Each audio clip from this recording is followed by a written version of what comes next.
Sabina's Race by Ajay Krishnan. On Saturday, I reached the government high school. The sprints were about to begin. I went to the end of the track. There was no sign of Sabina. "Is Sabina Khan running?" I asked a teacher standing at the end of the track. "No," he said. "She gave her name for the trials but didn't come." I was walking away from the tracks, disappointed, when I heard the words, "On your marks!" I turned to the tracks. 9 girls were bent and ready to run. "Get set!" Their bodies stiffened. "Go!" No one saw where the 10th runner came from. As the 9 runners shot forward, she looked around.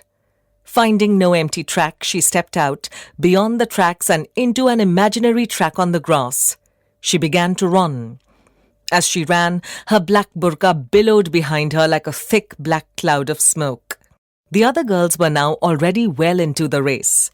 The black shape quickly gathered speed and began to catch up with the runners in the middle, who grew aware of her flapping behind them.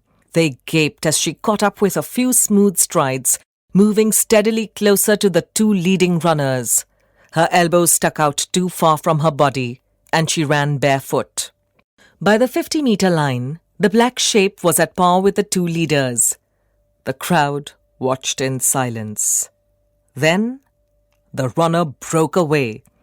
With one more burst of power, she went forward, soaring past the finishing line like a great black bird. 9 girls gathered at the end of the tracks, bent and panting. But the 10th runner kept running, off the field and out of the school grounds into the streets. I ran after her till I was just behind.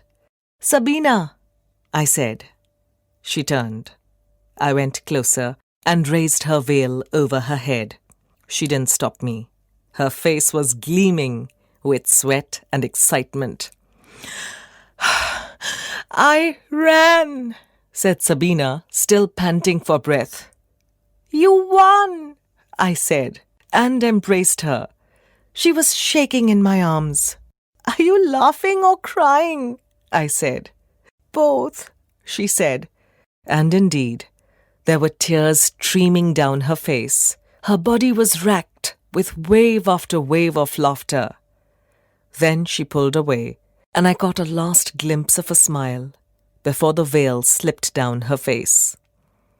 Then Sabina walked away, leaving only wetness in my palm, of salty sweat and tears that I had wiped from her cheeks.